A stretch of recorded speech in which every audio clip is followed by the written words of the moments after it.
Fala, gigantes! O Ideberg Silva na área, trazendo mais um conteúdo de relevância.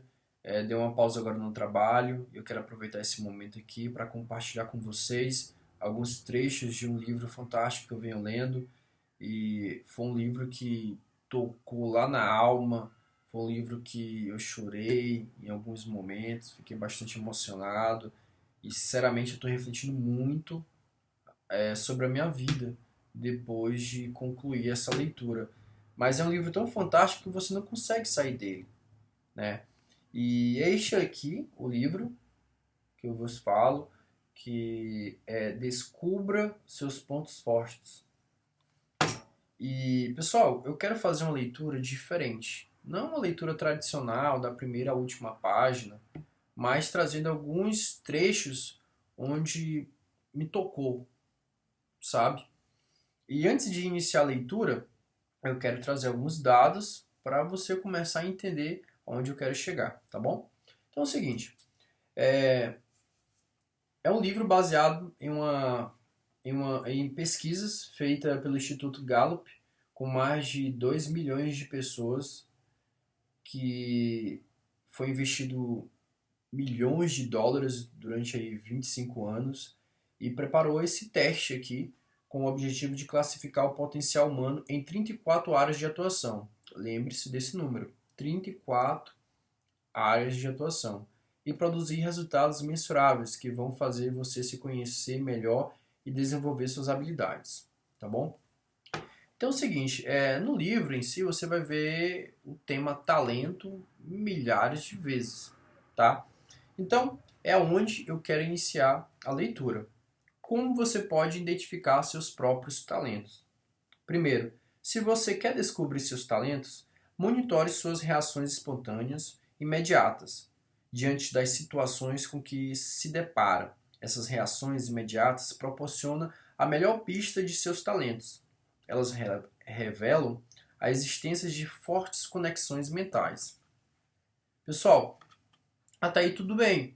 E quando eu cheguei nesse ponto desse livro, eu lembrei muito de situações extremas, como eu me posicionava durante essas situações. Isso foi bem legal, né? Monitorar esse meu comportamento perante determinadas situações para ver como é que eu reagia. E é claro, você analisar e ver como você pode melhorar, né? Se você fez de forma errada. Por exemplo, eu percebi que em momentos extremos eu simplesmente fico ali bugado, sabe? Eu fico parado, olhando, eu não tomo muita atitude, eu fico refletindo. Não que eu. Claro, né? Existem exceções. Teve exceções que, pô, eu saí do meu eu, né? Então, vamos continuar aqui, né? Eu separei, como eu falei para vocês, alguns pontos aqui que eu achei bem interessante. Primeiramente, eu falei que são 34 áreas de atuação. E quais são elas? Aqui fala da adaptabilidade, analítico, ativação, autoafirmação, carisma, comando, competição, comunicação, conexão, contexto, crença, desenvolvimento, disciplina, empatia, estudioso, excelência, foco, futurista, harmonia, ideativo, imparcialidade, inclusão, individualização, input, intelecção, organização, pensamento estratégico, positivo, prudência, realização, relacionamento, responsabilidade, restauração, significância. Aí tem uma nota aqui embaixo. Você vai reparar que os nomes dos temas não são todos do mesmo tipo. Alguns se referem a pessoas, por exemplo, estudioso, ideativo. Outros se referem a categoria, por exemplo, disciplina e empatia. Outros ainda se referem a atributos, por exemplo, adaptabilidade, analítico. Preferimos essa abordagem porque as tentativas de padronizar um tipo produziram termos cada vez mais canhestros e poucos familiares. Então, quais foram os temas aqui que eu fiquei bastante comovido, digamos assim? Foi o tema contexto. E lembrando que aqui no livro, ó, ele cita, né, o tema, dá uma descrição e dá um exemplo, né, para você entender melhor sobre esse ponto forte, tá? E no final do livro ele tem um teste, é claro, né? E ele te dá toda uma cadeia de raciocínio para você entender qual é o teu ponto forte e como você explorar. Porque, na verdade, costumamos explorar os nossos pontos fracos. E no início do livro ele fala muito sobre isso. E dá até exemplo. Por exemplo, na época de escola, quando você está lá na escola e tira uma nota muito alta em matemática, uma nota muito baixa em geografia, acaba que você tende a estudar para aquela matéria que você tirou uma nota baixa, esquecendo de potencializar aquela que você tirou uma nota muito alta. E ele dá um contexto bem bacana para você entender o porquê você precisa potencializar os seus pontos fortes, tá? E é o seguinte, aqui na parte de conexão foi onde eu comecei a trazer algumas memórias do, do meu casamento, né? Como vocês sabem, eu me separei no ano passado e eu passei por um momento muito triste que eu fiquei refletindo muito, porque na verdade eu não queria, né? Hoje eu sei que ambos tiveram seus erros, sabe? Tanto eu como ela. Eu, porque nunca tinha estado em um casamento antes e eu não tinha a maturidade de comandar, sabe? E enfim, já já eu vou chegar nesse momento aí. Vamos lá, conexão. Nada acontece sem que haja uma razão. Você tem certeza disso. Tem certeza disso porque no íntimo sabe que todos nós estamos conectados. Sim, somos indivíduos responsáveis por nossos próprios julgamentos e na posse de nosso livre-arbítrio. Mas ainda assim, parte de algo maior, alguns podem chamar de inconsciência coletiva, outros de algo espírito ou força vital. Mas seja qual for o nome da sua escolha, você ganha confiança sabendo que não estamos isolados uns dos outros, ou da terra, ou da vida nela. Esse sentimento de conexão explica certas responsabilidades se somos todos parte de um quadro maior. Então não devemos ferir os outros, porque estaremos ferindo a nós mesmos. Nós devemos explorar, porque estaremos explorando a nós mesmos. Sua consciência dessas responsabilidades cria seu sistema de valores. Você é solícito, atencioso e compreensivo. Certo na unidade da humanidade, é um construtor de pontes entre pessoas de diferentes culturas. Sensível à mão invisível, pode proporcionar às pessoas o consolo de que há um propósito além de uma rotina de nossas vidas. Eu me vi bastante nesse tema aqui, sabe, pessoal? Porque na verdade eu sou um cara que eu sou muito.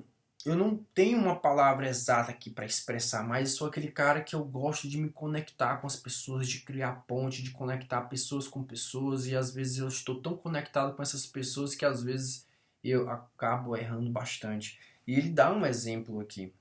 Ele fala o seguinte: conexão é assim. Aí fala a Rose, uma psicóloga, e dá um exemplo da vida dela, né? Às vezes, de manhã, dou uma olhada na minha tigela de cereal e penso nas centenas de pessoas que estiveram envolvidas em trazer até a mim aquele prato.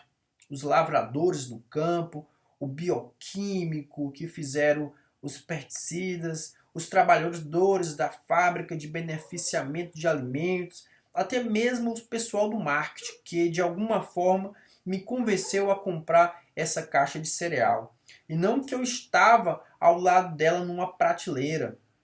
Sei que parece estranho, mas dou graça a essas pessoas. E pelo simples fato de fazer isso, sinto-me mais envolvida com a vida, mais conectada com as coisas e menos sozinha. Aí dá outro exemplo também. E a parte onde eu chorei bastante foi a parte de contexto.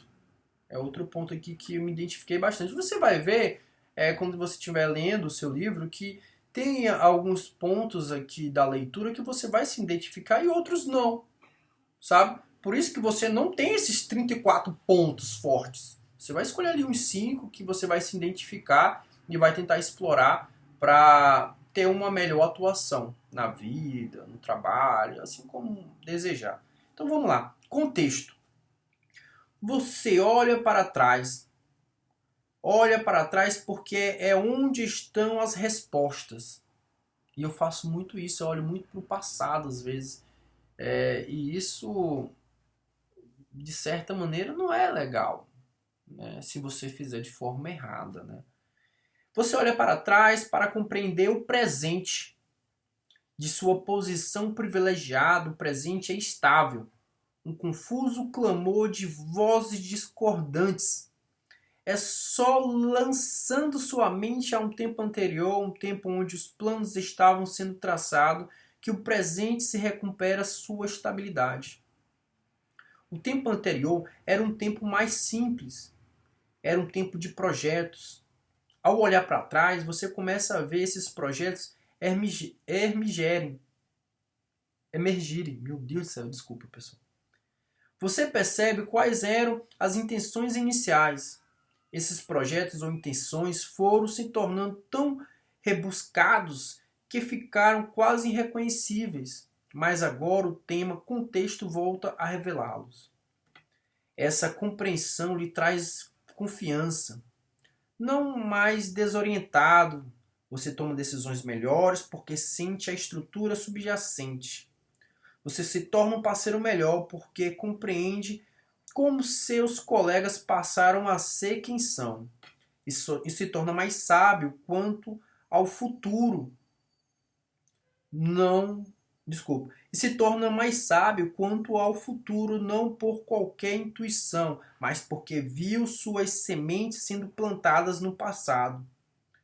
Confrontando com novas pessoas e novas situações, você vai demorar um pouco para se orientar, mas deve dar a si mesmo esse tempo.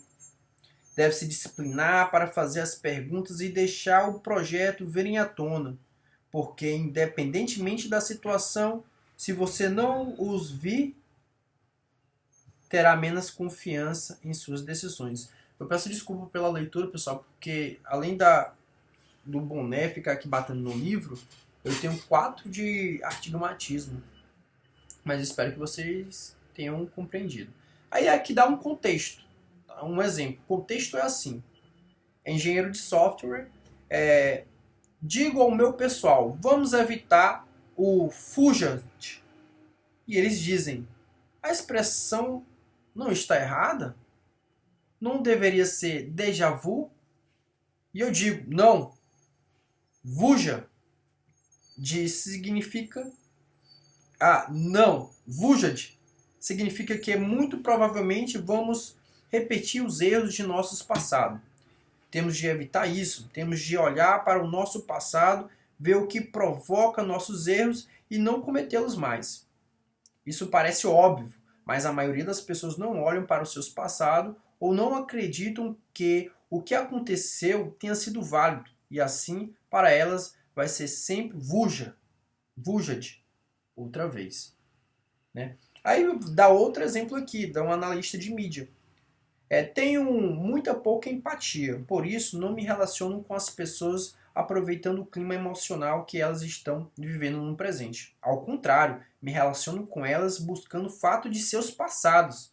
Na realidade, só consigo começar a compreender as pessoas depois que descubro onde foram criadas, quem eram seus pais, que faculdade fizeram.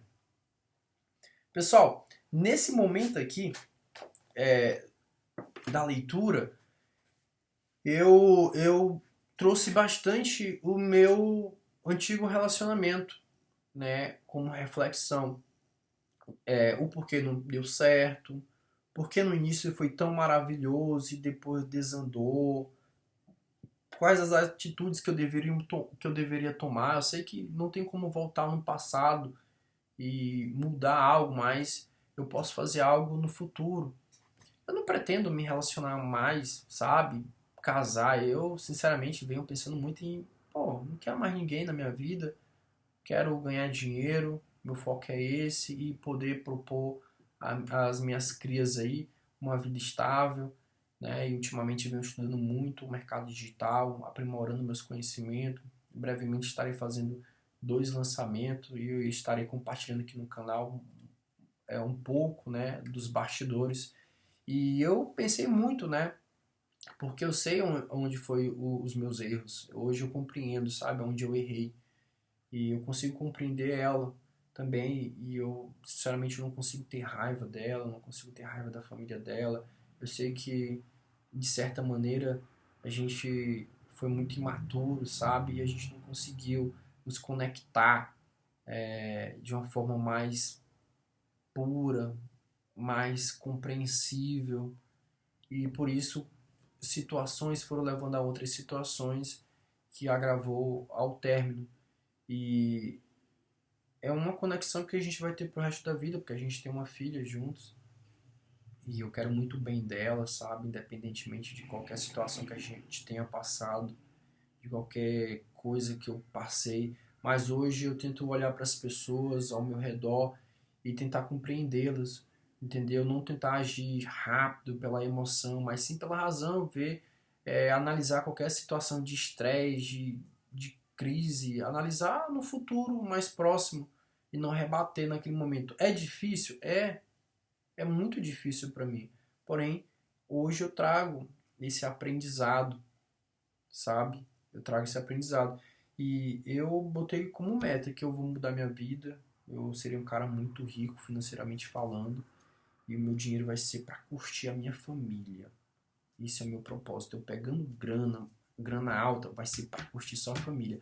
Viajar, poder oferecer do bom e do melhor em relação a estudo, em tudo, sabe? Esse hoje é meu propósito.